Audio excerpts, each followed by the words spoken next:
আমাদের প্রমাণ রেডি আছে, কিন্তু আমরা দিতে চাইছি না, আগুন লেগে যাবে ওয়াইটিতে। ঠিক আছে, প্রমাণ আমরা আছে আমাদের কাছে, এমনি এমনি আমরা কথা বলতে আসেনি। ঠিক আছে, দিয়ে দেবো। যখন সবাই মিলে গলা ফাটিয়ে চিৎকার করেছিল যে তোরা মায়াপুর যাসনি, দিয়ে দেখি প্রমাণ, আমরা তো দেওয়া হয়েছিল। আমি না দিই, কোনো কন্ট্রোভার্সি ক্রিয়েটার দিয়ে তো ছিল। is made for entertainment purpose only. It doesn't mean to hurt any. And don't take it seriously. Hello guys, সবাই কেমন আছো? আশা করি সবাই ভালো আছো। ভালো থাকবে না, ওয়াইটিতে যা শুরু হয়েছে ভালো থাকার আর কোনো জায়গা নেই। হ্যাঁ, আমি সব দিক থেকেই বলতে চাইছি, কেউ কাউকেই ভালো থাকতে দেবে না, যা পরিস্থিতি শুরু হয়েছে। আর ফার্স্ট টু ফার্স্ট আমি ইয়েকে বলি, ফাঁসানিকে বলছি। ফাঁসানি, শোন, তোকে আমি দুটো কথা বলি। এত ধানাই ফানাই কথাবার্তা সোশ্যাল মিডিয়াতে, সে এত চ্যালেঞ্জ লড়তে যাবি না। ঠিক আছে, এত চ্যালেঞ্জ লড়তে যাবি না। ঠিক আছে, চোরের মায়ের বড় গলা না, এত কিসের গলা রে তোর? হ্যাঁ, এত ভুল করে তোর জন্য আমরা প্রত্যেকটা মানুষ চাইছি যে তোর সঠিক একটা পথে তুই যা। হ্যাঁ, তারপরে ভেতরে ভেতরে লুকিয়ে লুকিয়ে তুমি দেখা করবে, সাক্ষাৎ করবে, স্যাড সং দেবে, এই তুমি আমার এখানে আছো, তুমি আমার এখানে আছো, তুমি আমার ওখানে আছো, তুমি আমার সেইখানে আছো। হ্যাঁ, তোমাকে ছাড়া আমি বাঁচতে পারছি না, আমাকে ছাড়া তুমি বাঁচার অভ্যাস করে নাও। হ্যাঁ না, তোমাকে আমি ভুলতে পারছি না, কত লম্বা দিয়ে যাচ্ছ। তারপরে এসে বড় বড় চ্যাটার বেটার কথাবার্তা কিসের বলো গো? আগে নিজেকে ঠিক কর, তোর যে চরিত্রটা দেখ, তোকে কেমন ফুটে উঠছে। এত গরম গরম পড়েছে, দেখ আমরাও জামা কাপড় পরে আছি, উলঙ্গ হয়ে সোশ্যাল মিডিয়াতে বসে পড়িনি। কি ড্রেসটা পরে বলছিস আগে সেটা দেখ। গরম পড়েছে, তুই 30 মিনিট 40 মিনিট একটা ভিডিও করছিস, লাইভ করছিস, অ্যাটলিস্ট গায়ে একটা বস্ত্র দিয়ে বস। আগে দর্শনদারি বাদ মে গুণ বিচারি। ঠিক আছে, পেহলে দর্শনদারি বাদ মে গুণ বিচারি। তোকে লাগছে কেমন দেখেছিস? পাশের মাকে বসে হুমকি চুমকি দিচ্ছিস, তো এইখানেই বোঝা যায় তুই কিরকম চরিত্রের একটা মেয়ে। আর কে রে তোদেরকে এসব শিক্ষা দেয়? তোরা কেমন মা বাবা? তোদের চাপাং চাপাং করে আগে দিতে লাগে, তারপরে তোদের সাথে কথা বলতে লাগে ঘাট ধরে। কিসের বাচ্চা? এরকম বাচ্চা ছেলে মেয়ের দরকার নেই। এরকম সন্তান হওয়ার থেকে নিঃসন্তান থাকা অনেক ভালো। তুই প্রতিটি মুহূর্তে, প্রতিটি ক্ষণে, প্রতিটি বার তোকে বুঝাচ্ছি, বাপ মাকে অসম্মান করবি না, মাটাকে অসম্মান করবি না। তুই প্রতি মুহূর্তে ওইদিকে ইস্যু কিছু আসলেই তোর একদম মাকে হিসু করে ভাসিয়ে দিস। কেন এত অসভ্য মেয়ে কেন তুই? তোর সাহস হয় কি করে? আমার ছেলে যদি হাত থেকে ফোনটা নিয়ে এরকম আলমারিতে লুকিয়ে যেত না, ঠাস করে দুটো চট দিয়ে ঘর থেকে বার করতাম। চল ফট যা। তুই কে দিয়েছে এত সাহস? মা কার সাথে কথা বলবে, কার সাথে কথা বলবে না, মা যথেষ্ট। মা একজন মা, উনি পাগল মহিলা নন। ঠিক আছে, উনি পাগল নন। আমি ভিডিও লাইভটা দেখছি আর আমার ঝাড় পুরো গরম হয়ে যাচ্ছে। কারা এদেরকে সাপোর্ট করে? এরা কারা এদেরকে সাপোর্ট করে? সোশ্যাল মিডিয়াতে কি শিখবে এদের থেকে মানুষ? মায়ের ফোন নিয়ে কেড়ে লুকিয়ে রেখে দিচ্ছে। বা রে বা, কেন রে? কেন? ও মা বাবাকে খাওয়াস পড়াস বলে নাকি? বাবা মাকে খাওয়াস পড়াস বলে? কি অধ্যত্ত, কি অসভ্য। এরা আবার সোশ্যাল মিডিয়াতে কাজ করে সমাজকে এরা শিক্ষা দিচ্ছে। এদের থেকে শিক্ষা নেবে, সমাজে কোথায় চলে যাবে, সমাজ কোথায় চলে যাবে, এদের থেকে মানুষ শিক্ষা। তো আগে নিজে সভ্য ভদ্র মার্জিত রূপটা দেখা। মানুষের একটা চাল চলন দেখেও মানুষ না, মানুষের প্রতি একটা দয়া মায়া, একটা স্নেহ, দয়া মায়া স্নেহ, বুঝেছিস? একটা সিম্পাথি মানুষের তৈরি হয়। হ্যাঁ, তুই প্রতিটি ভিডিওতে কত কত এই সেই সেই আলফাল দিচ্ছিস, দিয়ে তারপরে যে বড় বড় লেকচার মারছিস। হ্যাঁ, বড় বড় আজকে তুই এই যে মায়াপুর যাওয়া, তারপরে তুই এইখানে যাওয়া, দীঘায় যাওয়া, সেইখানে যাওয়া, ওগুলো তো প্রথম, একদম প্রথম মায়াপুরটা, এটাও তো মিথ্যে ছিল বল, তারপরে তো সত্য হলো। হ্যাঁ, তুই প্রমাণ দে, আগে আগে তুই প্রমাণ দে সবকিছু, তারপরে দেখবি সঙ্গীতা দিয়ে সব প্রমাণ দেবে। ঠিক আছে, সঙ্গীতা দি যা করে দে, সঙ্গীতা দি নামে কেস করে দে, তারপর সঙ্গীতা দেখবি প্রমাণ দিয়ে দেবে। এখন কেন তোদেরকে প্রমাণ দেবে? তোরা দিয়েছিস প্রমাণ? এতদিন ধরে সবাই চিৎকার করলো, প্রমাণ দিয়েছিলিস। বন্ধু বন্ধু বন্ধু, তো বন্ধু বন্ধু এত চিৎকার করেছিস, গলা ফাটিয়েছিস, প্রজেক্টের কাজে গেছিস, তাহলে এখন কেন গলায় রক্ত তুলে কাঁদছিস? বন্ধুর বউ যখন বাড়িতে চলে এসছে তখন কেন শিবধামে যাচ্ছিস, পাপধামে যাচ্ছিস? কেন যাচ্ছিস? তখন দুনিয়া কেন ঘুরে বেড়াচ্ছিস? আমার স্বামীকে কি আমি আর ফিরে পাবো? মানেটা কি কথাগুলো? আমার স্বামী কি করতো স্বামী হয়? হ্যাঁ, বড় বড় লেকচার দিস, কথা যখন উঠেছে, যা রটে তা তো বটেই। ঠিক আছে, যা রটে তা কিন্তু বটেই। আর পিঙ্কি পাল, তোমাকে বলছি, ভেবো না যে মেয়ে ঢুকে গেছে আমি আবার সেফ জোনে আছি, আগুনটা কম লাগাও। হ্যাঁ, আজকে ডাইরেক্ট তোমাকে এইভাবে বলছি, আগুনটা কম লাগাও, একটু সহ্য ধৈর্য ধরে বসো। ঠিক আছে, একটু সহ্য ধৈর্য ধরে বসো, নজর তোমার লেগে যাচ্ছে। সেদিন বলছিলে না যে আমি সারাদিন আমার মেয়ের ভিডিও দেখছি, বেশি দেখো না। মা হলো, মায়ের নজর হলো কাল নাগিনীর নজর, জানো তো? মায়ের নজর আগে লাগে, জানো? আমরা ছোটবেলায় শুনেছি, এটা বাচ্চা যদি পেটে ব্যথা হতো মা বলতো আগে মায়ের ডিট লাগা, মানে মায়ের নজর গুলা তো আগে, মানে খাওয়ায় যখন মায়েরা কেন খেয়ে নেয় আগে, এবারটা বাচ্চাকে খাওয়াতে গেলে মা আগে 3বার শুকে ফেলে, মা 3বার মুখে দেয়, কেন বলো তো? মায়ের নজর লেগে যায়। এই যে মেয়েদের বিয়ে হয়, মা কেন দেখে না? মায়ের নজর হলো কুনজর, মানে মা তো ওইভাবে বলে না, কুনজরে মা দেখে না। মা যখন বলে, দেখে আরে আমার মেয়েটাকে কত সুন্দর লাগছে, এই যে নজরটা মায়ের লেগে গেল, বাচ্চারা যখনই খায় বলে যে ইস আমার বাচ্চারা যে সুন্দর ঠিকঠাক খেলো, ব্যাস হয়ে গেল গল্পটা। সেই জন্য তোমাকে বলছি যে বারবার দেখছো, বলছি না আমি বারবার সারাদিন মেয়ের ভিডিও দেখছি, একটু কম দেখো, মেয়ের সাথে একটু দূর থেকে ডিস্টেন্সটা মেনটেন করো, বেশি লাফালাফি করো না পিঙ্কি পাল। হ্যাঁ, অনেকবার তো গেছো বেলতলায়, আবার কত যাবে? নেড়া তো জানি একবারেই বেলতলায় যায়, তুমি দেখি বারংবার যাচ্ছ বেলতলায়। ব্যাপারটা কি তোমার? ব্যাপারটা কি তুমি শুধরাবে না? হ্যাঁ, সবসময় প্রতিটি কথা তুমি ঠিক বলেছি, আর প্রতিটি কথাতে তুমি এসে আমাকে ঠুসে ঠুসে তুমি কথা বলছো। আমি বুঝতে পারছি না, আমিও বুঝতে পারছি, ঠিক আছে? ইলেকট্রিক বিল নিয়ে আমিই বলেছিলাম, তুমি সেটা নিয়েও কথা বললে। কেন বলছি কথাগুলো গোড়া থেকে ভাবো। তোমার এই মনি দিদি ভাই তোমার কোনোদিন খারাপ চাইনি, ঠিক আছে? তোমার এই মনি দিদি ভাই কোনোদিন তোমার খারাপ চাইনি, আর ভবিষ্যতেও চাইবে না। তোমাকে মানুষ বোঝাচ্ছে, তুমি বুঝছো, আর যার কথাতে নাচছো সে কিন্তু ঠিক তাই তোমাকে একরকম বোঝাবে, আমাকে একরকম বোঝাবে, তাকে আর একরকম বোঝাবে, সবাইকে সে হাতে রাখতে চায়। তার নেচারটাই কিন্তু এটা। তুমি বুঝবে, কিন্তু লেট করে বুঝবে। তুমি বুঝবে ঠিকই, কিন্তু তখন আর কিছু করার থাকবে না। আর বান্ধবী ললিতা, আপনাকে আমি বলছি, ঠিক আছে? আপনাকে আমি বলছি, আপনার ছেলের চরিত্রটা কেমন হয়ে গেছে একটু বলে নিই আপনাকে, তারপরে মা বলো তো, আমরা কি খারাপ মানুষ মা? আমরা কি কাউকে ঠকাই বলো? যখন দিশানি চলে গেছে তখন আমি রিমিকে নিয়ে এসেছি, রিমির সাথে আমি আমার সমস্ত কিছু শেয়ার করেছি। তারপরে আবার যখন রিমি চলে গেল আমি আবার দিশানিকে নিয়ে এসেছি। বলো মা, আমরা কি কাউকে ঠকাই? আমরা কাউকে ঠকাই না, শুধু ওই ফ্যামিলির মা দুটো খারাপ, ফ্যামিলি গুলো খারাপ, আমরা তো কাউকে ঠকাই না। বলো মা, কেউ চলে গেলে কারোর জায়গাটা আমরা কাউকে দিয়ে দিই। বলো মা, তোমার ছেলের হয়ে গেছে এই ব্যাপারটা, ঠিক আছে?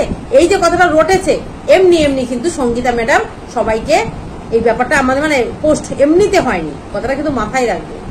হ্যাঁ, উনি কিন্তু তোমাদের মতো কন্ট্রোভার্সি ক্রিয়েটার নয়।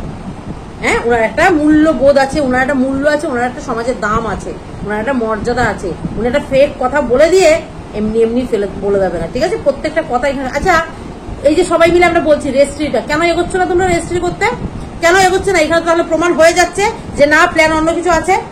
এখানে তো প্রমাণ হয়ে যাচ্ছে। আমরা কিন্তু যখন ঢুকানো হয়েছে, ঢুকেছে যখন জোর করে, তো দুদিন আগেও কথাটা বলা, দুদিন কি গিফটের দিনও বলা হয়েছে, গিফটের দিনও গিফট খুলছে তখনও বলা হয়েছে অজাজিত ঢুকে এসেছে, অজাজিত ঢুকে এসেছে, কমেন্ট করছে ভিউয়ার্সরা, ঠিক আছে? অজাজিত বারংবার কথাটা উচ্চারণ করা হয়েছে, অজাজিত ঢুকে এসেছে। তাহলে অজাজিত যখন ঢুকে এসেছে সেটা প্রমাণ করার জন্য এত কথা। বান্ধবী ললিতা, তোমাকে দিচ্ছি আমি এই দায়িত্বটা। তুমি সমাজের এখন সবাই তোমাকে ভালোভাবে দেখছে, ভালো কমেন্ট করছে, ভালো মা বলছে, ভালো শাশুড়ি বলছে। আমিও তোমাকে বলছি, তুমিও প্রমাণটা একটু দিয়ে দাও তো, দেখিনি? তুমিও একটু প্রমাণটা দিয়ে দাও যে হ্যাঁ, এবার আমি ছেলেটাকে সঠিক শিক্ষা দেওয়ার চেষ্টা করছি, আমি এবার ছেলেটাকে সঠিক শিক্ষা দেওয়ার চেষ্টা করছি, শিক্ষা দেবো, আমার ছেলের জীবনটাকে আমি নিজের হাতে সুন্দর করব। এই চেষ্টাটা এবার একটু করো তো। বউটা তো ঘরে ঢুকে গেছে, লিগাল বউটা ঘরে ঢুকে গেছে, তাহলে লিগাল বউটাকে আরো লিগাল করার জন্য কি করতে হবে? আরো কি করতে হবে? রেজিস্ট্রিটা সত্যি সত্যি করতে হবে। দেখো, জোর করে যখন দিয়ে আসা হয়েছে, জোর করে কিন্তু রেজিস্ট্রিটা আমরা করাতে পারি, মানে সঙ্গীতা দি করাতে কিন্তু পারে। ভেবো না যে সবটাই ফাঁকা আওয়াজ, কতদূর কি হয়। আজ অব্দি ঢুকতে পেরেছিল, কোনো মানে আর কোনো জায়গায় ছিল না যে রিমি ওই বাড়ি থেকে সংসার করবে, মানে ঢুকবে, জায়গা সংসার করবে তো পরে কথা, ঢুকবে। কিন্তু রিমি কিন্তু আজকে নিজের ঢুকেছে নিজের বুদ্ধি দিয়ে, ওর দিক দিয়ে কোনো কিন্তু ফল্ট নেই, ওর দিক দিয়ে কোনো ফল্ট নেই। হ্যাঁ, ও মাঝে মাঝে এর কথা ওর কথা শুনে হচ্ছে, চারটি গাল দিতে বসে হচ্ছে সবাইকে, সেটা দিক, সেটার জন্য আমাদের কিছু গায়ে লাগছে না। আজকে অন্য সময় বলে তখন আমরা দেখে নিতাম, কিন্তু এখন ও যখন শ্বশুর বাড়িকে সেভ করতে চাইছে, শ্বশুর বাড়ি হয়ে আমাদের পাঁচটা গাল দিচ্ছে, পাঁচটা মন্দ বলছে, আই ডোন্ট কেয়ার। আমরা ওটা নিয়ে কিছু ভাবছিই না, ওটা নিয়ে আমরা কিছু ভাবছিই না। আমরা চাইছি ও সুন্দর সুস্থ ভাবে সংসারটা করুক, ওর সংসারের দিকে পিঙ্কি পাল, বান্ধবী ললিতা, কেউ যদি তাকিয়ে কাউকে ছাড়বো না। তোমরা বলতেই পারো মায়ের থেকে মাসের দরদ বেশি। হ্যাঁ, আমরা চাইছি সমাজ ক্লিন থাকুক, আমরা চাই না যে আর এই ব্যাপারটা নিয়ে কারোর মধ্যে কোনো খারাপ কিছু বার্তা যাক, ঠিক আছে?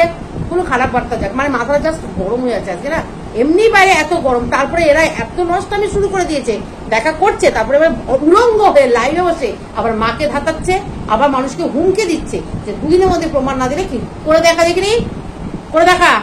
তারপরে আমরাও দেখাচ্ছি, চল তোর সাথে গেলাম চ্যালেঞ্জে, যা তুই দুদিনের মধ্যে কি করবি করে দেখা, দুদিন টাইম তো, চল কর, কালকে দিন আর পরশু দিন, তার মানে আজকে হলো গিয়ে শনিবার, রবিবার, রবিবার সোমবার দিন দেখবো তো তোর খেলাটা, চল দেখা, চল চল চল দেখা, কারণ এগুলো আমিও তো ছেড়েছি, চল দেখা। তারপর আমরা দেখে নেবো, তারপর আমরাও দেখে নেবো, বুঝে নেবো যে কোথায় কি করতে হবে, কোথায় কি হয়েছে। এমনি এমনি কথাবার্তা ওঠে না। বান্ধবী ললিতা, দেখি ছেলেকে দিয়ে রেজিস্ট্রিটা করান, দেখিনি? ছেলেকে দিয়ে রেজিস্ট্রিটা করিয়ে নিন, কেন অসুবিধাটা কোথায় আছে? অন্য কিছু ধান্দা নেই তো? মা ছেলে অন্য কিছু ধান্দা নেই তো? চল এখানে হয়ে যাচ্ছে ভিউজটা, তারপর দেখে নেবো, এরকম কিছু ব্যাপার নেই তো? যদি এরকম কিছু ব্যাপার না থাকে, সংসার করছে বউকে নিয়ে, সমস্যাটা কোথায় আছে? সমস্যাটা কোথায় আছে? রেজিস্ট্রিটা করুন এবং সবাইকে একদম প্রমাণ আপনারা দিন আগে। আমাদের প্রমাণ রেডি আছে, কিন্তু আমরা দিতে চাইছি না, আগুন লেগে যাবে ওয়াইটিতে। ঠিক আছে, প্রমাণ আমরা আছে আমাদের কাছে, এমনি আমরা কথা বলতে আসেনি। ঠিক আছে, দিয়ে দেবো। যখন সবাই মিলে গলা ফাটিয়ে চিৎকার করেছিল যে তোরা মায়াপুর যাসনি, দিয়ে দেখি প্রমাণ, আমরা তো দেওয়া হয়েছিল। আমি না দিই, কোনো কন্ট্রোভার্সি ক্রিয়েটার দিয়ে তো ছিল। কাজেই কন্ট্রোভার্সি ক্রিয়েটারের না নজরটা অনেক দূর দূর দূর দুঃখ। এমনি একটা কন্ট্রোভার্সি ক্রিয়েটার দুম করে একটা কথা বলবে না, বিশেষ করে এই ক্ষেত্রে তো বলবেই না। কাজেই এখানে কিন্তু ভাবতে লাগবে যে কথাটা এসছে, যখন কথার মধ্যে কোনো কিছু একটা মানে আছে, কেন এই কথাটা এসছে তার মানে কিন্তু অবশ্যই আছে। কাজেই আপনাকে বলছি প্রমাণ প্রমাণ প্রমাণ। কেন প্রমাণ দিতে যাবো? হ্যাঁ, সবকিছু কি প্রমাণ দিতে হয়? আজকে আমার শরীরে ক্যান্সার হয়েছে, আমার সারা শরীর ক্যান্সারে, আমি যদি একটা ফোড়া কেটে বলি এই না আমার ক্যান্সার, এই যে আমি রিমুভ করে দিলাম, হবে সেটা? আমার সারা শরীরে ছড়িয়ে গেছে ক্যান্সারটা, আমাকে কি করতে হবে? আমাকে সারা বডির ভালো ট্রিটমেন্ট করতে হবে, তাহলে কি আমি ক্যান্সার মুক্ত হলেও হতে পারি। তাহলে আপনাকে কি করতে হবে? এখন ছেলের রেজিস্ট্রিটা করতে হবে, করে সবাইকে দেখে দিতে হবে, ভাই দেখো আমার ছেলে কিন্তু লিগাল বউ নিয়ে কিন্তু এবার সংসার করছে, আমরা দেখতেও পাচ্ছি, সেটা সমস্যা নেই। কিন্তু রেজিস্ট্রি করতে আপত্তি কোথায় আপনাদের? কেন রেজিস্ট্রিটা হচ্ছে না? রেজিস্ট্রিটা করে আপনারা আগে রেজিস্ট্রিটা করান, তারপরে আমরা দেখবো প্রমাণ কি হয়েছে কি না হয়েছে, কে কার সাথে দেখা করতে গেছে, আদতে ব্যাপারটা আমরা চাইছি রেজিস্ট্রিটা আগে করবো। ঠিক আছে, আমরা কন্ট্রোভার্সি ক্রিয়েটাররা না এমনি কোনো কিছু নিয়ে লড়ি না। আজকে সঙ্গীতা ম্যাডাম যে কথাটা বলেছে, এটা তো আমাদের মুখের কথা নয়, আমরাও বলি না। আমরা কি করেছি? সঙ্গীতা ম্যাডামের বলা কথাটা আমরা রেকর্ডিংটা ছেড়েছি, তাই তো? ওনার কথাটাই কিন্তু আমরা ছেড়েছি, কেন আমাদের কোনো ভয়েস নেই, আমাদের কোনো মন্তব্য নেই। আমরা ওনার ব্যাপারটা যে হ্যাঁ উনি একজন সমাজসেবী, হিউম্যান রাইটস, উনি একজন মানবাধিকার, তাই তো? উনি যখন কথাটা বলেছেন সেই কথাটার মধ্যে ভুল হবে না। এত বড় কথাটা উনি যখন বলছেন সোশ্যাল করার জন্য, আজকে ওনারও কিন্তু লাখ লাখ ফলোয়ার আছে, লাখ লাখ মানুষ ওনাকেও ভালোবাসে। আজকে এই কথাটা যদি উনি মিথ্যে কথা ছড়িয়ে দেয়, ওনাকে তারা ছেড়ে দেবে? হ্যাঁ, তোমরা এই জায়গাটা এসে চোটপাট করছিস, দুটো মিলে চোটপাট করলেই হয়ে যাবে, এসে উলঙ্গ হয়ে, এটাকে উলঙ্গই আমি বলবো। এত গরম আমাদের পড়েছে গরম যথেষ্ট, তার জন্য জামা কাপড় খুলে আমি সোশ্যাল মিডিয়াতে চলে আসবো, জামা কাপড় খুলে আর মা পাশে বসে রয়েছে, হ্যাঁ মাকে যা তা বলছে। কারা এরা ভাই? এরা কারা? এদেরকে আগে হাঁটাও, এই সোশ্যাল মিডিয়া থেকে আগে হাঁটাও, তারপরে তো কারো লাইফ থেকে হাঁটাবে, আগে সোশ্যাল মিডিয়া থেকে হাঁটাও। মানে কি বিচ্ছিরি ব্যাপার স্যাপার। এটা স্লিভলেস পরে, মানে স্লিভলেসও কি এরকম স্লিভ নাই, লেস কি, মানে কি বিচ্ছি একটা, এটা একটা হলো পোশাক? অ্যাটলিস্ট একটা তুই ঘরে থাক, লঙ্গ হয়ে থাক, দেখতে কেউ যাবে না, অ্যাটলিস্ট একটা কিছু নিয়ে। আমরা তো সভ্য সমাজে বাস করি, এখানে ছোট থেকে বড় দেখে দেখতে কেমন লাগছে? তোরা ফ্যাশন হয়েছিস, তোরা জামা কাপড় খোলাটাকে ফ্যাশন ভাবিস, স্মার্ট ভাবিস, জামা কাপড় খুলে যতটা দেখানো যায় সেটা স্মার্ট। এই তো রিমিকে নিয়ে এত কথা হচ্ছে, আজকে তুই কি করছিস? নিজের সম্মানটা নিজে রাখ, তারপর তো বড় বড় কথা বলতে আসবি। মায়ের সাথে এরকম বিহেভিয়ার, আর মাও সেগুলো মেনে নেয়। কি বাবা মা এরা, সত্যি কথা। আর মানে এদের বাবা মা গুলোকে কি বলবো, বিশ্বাস করো, আমার ছেলেমেয়েরা ফাঁসি আগে দুটো কার সাথে ফোনটা নিয়ে আলমারিতে ঢুকিয়ে রেখে দেবে, এত সাহস। আবার এটাকে দেখছি কেউ সাপোর্ট করছে, তারা এসে কেউ বলছে হ্যাঁ ওর মায়ের ফোন 10 দিন ধরে, আমি বলে দিচ্ছি কার মিনিট চেটাচ্ছি, আমি সাময়িক দেখেছি ওনার ভিডিওটা, বলছে হ্যাঁ 10 দিন ধরে ওর ফোনটা, না 15 দিন ধরে, আমি জানি আমার সাথে সারাদিন কথা হয়, 10 দিন না 15 দিন ধরে ওর মায়ের ফোন আলমারিতে। কারা গো তোমরা কারা এগুলো সাপোর্ট করছো? আমি জানি। কেন? তুমি জানো মায়ের ফোনটা দরকারি না? মা বলে, মা কি একদম মানে কি বলবো, মা একদম সাইড, মায়ের কোনো দরকার কিছু হতে পারে না? আমার ছেলে আমার হাত থেকে ফোনটা নিয়ে যাবে, নিয়ে গিয়ে 8 দিন ধরে আলমারিতে রেখে দেবে, এত সাহস। আর এরা মা কিছু করার নেই, সহ্য করে বসে বসে ছেলে মেয়ে 10টা বেটা ছেলের সাথে সম্পর্ক করবে, ছেলে 10টা মেয়ে ছেলের সাথে সম্পর্ক করবে। তোমাদের ছেলে মেয়ের এই ভবিষ্যৎ কি এরকমই তো হবে? যখন ছেলে মেয়েগুলো পড়াশোনা করার বয়স, বা এগুলো বিয়ে করে বেড়াইছে, এগুলো বিয়ে করে বেরিয়েছে, পেট করে বেরিয়েছে, অ্যাবর্শন করে বেরিয়েছে, আর এরা বাপ মা। তারপরে আবার সেম ভুল করে, তারপরে এদের শিক্ষা হয় না, তারপরে এরা আবার এসে বড় বড় ভাষণ দেয়, তারপরে এরা আবার সোশ্যাল মিডিয়াতে বড় বড় ভাষণ দেয়। আজকে বলতে বাধ্য হচ্ছি, তারপরে এরা নামে কেস করবো, এদেরকে ফাঁসি দেবো, একে থানায় নিয়ে যাবো, এরা এই করবো সেই করবো। কারা তোমরা? আগে নিজেরা শুদ্ধ হও, নিজেদের ছেলে মেয়েগুলোকে ঠিক করো।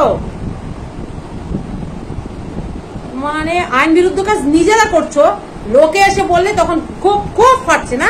খুব ফাটে সবার না? চলো বন্ধুরা, সবাই ভালো থেকো, সুস্থ থাকো, দেখা হবে অবশ্যই নেক্সট ভিডিওতে।